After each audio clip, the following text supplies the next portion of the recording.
ത്രിയേക ദൈവത്തിന് സ്തുതി. നമ്മുടെ ജീവിതത്തിൽ നമ്മൾ ഇന്നേ വരെ കണ്ടിട്ടില്ലാത്ത ഒരു പുതിയ ദിവസത്തിലേക്ക് പ്രവേശിക്കുവാൻ ദൈവം നമ്മളെ ഇടയാക്കി. ഇന്നത്തെ നമ്മുടെ വായന ഭാഗം 1 ദിനവൃത്താന്തം 7 മുതൽ 9 വരെയുള്ള അധ്യായങ്ങളാകുന്നു. ഇന്നത്തെ കുറിവാക്യം 1 ശമൂവേൽ 17 അധ്യായം 4 വാക്യം. ഗോല്യാത്ത് എന്ന ഒരു മല്ലൻ പുറപ്പെട്ടു. രാക്ഷസ സമാനമായ ശരീരവും യുദ്ധമുറയിൽ വീരനും ആയിരുന്ന ഒരു മല്ലനായിരുന്നു ഗോല്യാത്ത്. ഗത്ത് പട്ടണക്കാരൻ ആയിരുന്നു. ഏകനായി നിന്ന് യുദ്ധം ചെയ്യുവാൻ ആരെയും വെല്ലുവിളിക്കുവാൻ പ്രാപ്തനും ആയിരുന്നു ഗോല്യാത്ത്. 1 ശമൂവേൽ 17 അധ്യായത്തിൻ്റെ 4 മുതലുള്ള വാക്യങ്ങളിൽ നമ്മൾ കാണുന്നത് ഗോല്യാത്ത് 6 മുഴവും 1 ചാണും നെടുപ്പമുള്ളവൻ ആയിരുന്നു.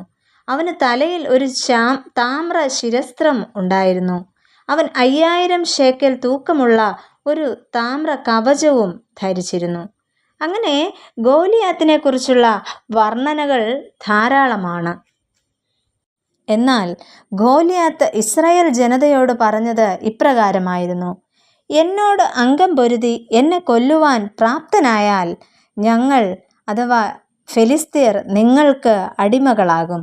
അല്ല എങ്കിൽ നിങ്ങൾ എൻ്റെ അല്ലെങ്കിൽ ഫെലിസ്ത്യരുടെ അടിമകൾ ആകും എന്ന്. 40 ദിവസവും മുടങ്ങാതെ ഇസ്രായേൽ ജനതയ്ക്ക് നേരെ നിന്ന് ഇത്തരത്തിൽ ഗോലിയാത്ത് വെല്ലുവിളിക്കുക പതിവായിരുന്നു. എന്നാൽ ഇന്ന് നമുക്ക് ഗോലിയാത്തിൻ്റെ പതനത്തെക്കുറിച്ച് ചിന്തിക്കാം. ഒന്നാമതായിട്ട് ഇസ്രായേൽ സേനയെ നിന്ദിച്ച വ്യക്തിയായിരുന്നു ഗോലിയാത്ത്. 1 ശമൂവേൽ 17 അധ്യായത്തിൻ്റെ 10 11 വാക്യങ്ങളിൽ ഇപ്രകാരം കാണുന്നു: ഫെലിസ്ത്യൻ പിന്നെയും, ഞാൻ ഇന്ന് ഇസ്രായേൽ നിരകളെ വെല്ലുവിളിക്കുന്നു. ഞങ്ങൾ തമ്മിൽ അംഗം പൊരുതേണ്ടതിന് ഒരുത്തനെ വിട്ടുതരുവിൻ എന്ന് പറഞ്ഞു. ഫെലിസ്ത്യൻ്റെ ഈ വാക്കുകൾ ശൗലും എല്ലാ ഇസ്രായേല്യരും കേട്ടപ്പോൾ ഭ്രമിച്ച് ഏറ്റവും ഭയപ്പെട്ടു. ഈ നാളുകളിൽ തൻ്റെ സഹോദരന്മാരുടെ ക്ഷേമ അന്വേഷണത്തിന് എത്തിയ ദാവീദ് ഫെലിസ്ത്യ മല്ലൻ്റെ ഈ വാക്കുകൾ കേൾക്കുവാൻ ഇടയായി. അങ്ങനെ ഈ വാക്കുകൾ കേൾക്കുവാൻ ഇടയായ ദാവീദ് ഇപ്രകാരം പറയുന്നു: ജീവനുള്ള ദൈവത്തിൻ്റെ സേനകളെ നിന്ദിപ്പാൻ ഈ അഗ്രചർമ്മിയായ ഫെലിസ്ത്യൻ ആർ എന്ന് ചോദിക്കുന്നു. പ്രിയമുള്ളവരെ, ദൈവം നൽകിയ കഴിവിലും ആരോഗ്യത്തിലും ഏറ്റവും അധികം അഹങ്കരിച്ച വ്യക്തിയായിരുന്നു ഗോലിയാത്ത്. അതുകൊണ്ട് തന്നെയാണ് ഇവിടെ ഇസ്രായേൽ ജനതയെ ഗോലിയാത്ത് നിന്ദിക്കുന്നത്. അതുമാത്രമല്ല, ദാവീദിനെയും ഗോലിയാത്ത് നിന്ദിക്കുന്നതായിട്ട് നമുക്ക് കാണുവാൻ സാധിക്കും. അങ്ങനെയെങ്കിൽ ഇസ്രായേൽ സേനയെ ഒന്നാകെ നിന്ദിച്ച വ്യക്തിയായിരുന്നു ഗോലിയാത്ത്. അങ്ങനെ ഇസ്രായേൽ ജനതയെ ഗോലിയാത്ത് നിന്ദിക്കുമ്പോൾ ഇസ്രായേല്യരുടെ ദൈവവും അവിടെ ഒരു നിന്ദാപാത്രമായി തീരുന്നത് നമുക്ക് കാണുവാനായിട്ട് സാധിക്കും.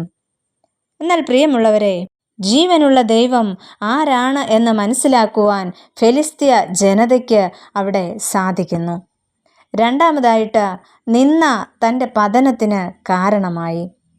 തൻ്റെ ആരോഗ്യത്തിലും കഴിവിലും അഹങ്കരിച്ച ഗോലിയാത്ത് തൻ്റെ ദേവന്മാരുടെ നാമം ചൊല്ലി ദാവീദിനെ ശപിക്കുന്നു. എന്നാൽ ദാവീദ് ഫെലിസ്ത്യ മല്ലനോട് പറഞ്ഞത് ഇപ്രകാരമാണ്: ഞാനോ നീ നിന്ദിച്ചിട്ടുള്ള ഇസ്രായേൽ നിരകളുടെ ദൈവമായ സൈന്യങ്ങളുടെ യഹോവയുടെ നാമത്തിൽ നിന്റെ നേരെ വരുന്നു എന്ന്. യഹോവ ഞങ്ങളെ രക്ഷിക്കുന്നത് വാൾ കൊണ്ടോ കുന്തം കൊണ്ടോ അല്ല എന്ന് നിങ്ങൾ ഇന്ന് അറിയും. യുദ്ധം യഹോവയ്ക്കുള്ളത്, അവൻ നിങ്ങളെ ഞങ്ങളുടെ കയ്യിൽ ഏൽപ്പിച്ചു തരും എന്ന് ദാവീദ് ഗോലിയാത്തിനോട് ശക്തമായി പറയുന്നു. പ്രിയ ദൈവജനമേ, ജീവനുള്ള ദൈവത്തിൻ്റെ പ്രവൃത്തി ഇവിടെ വെളിപ്പെടുവാൻ ഇടയാകുന്നു. അങ്ങനെ ദാവീദ് ഒരു കല്ല് ഉപയോഗിച്ച് ഫെലിസ്ത്യനെ വകവരുത്തുന്നു. അതിലൂടെ നിന്ന മാറി വിജയവും ആഹ്ലാദവും ഇസ്രായേൽ ജനതയ്ക്ക് ഉണ്ടാകുന്നു. അങ്ങനെയെങ്കിൽ ദൈവത്തിൽ ആശ്രയിച്ച് പ്രതിസന്ധികളെ അതിജീവിക്കുവാൻ ദൈവം നമ്മെ ഓരോരുത്തരെയും സഹായിക്കട്ടെ. നമുക്ക് ഇപ്രകാരം പ്രാർത്ഥിക്കാം: പ്രിയ കർത്താവേ, നിന്ദാപാത്രമായി തീരുവാൻ ഞങ്ങളെ ഇടയാക്കരുതേ. ആമേൻ.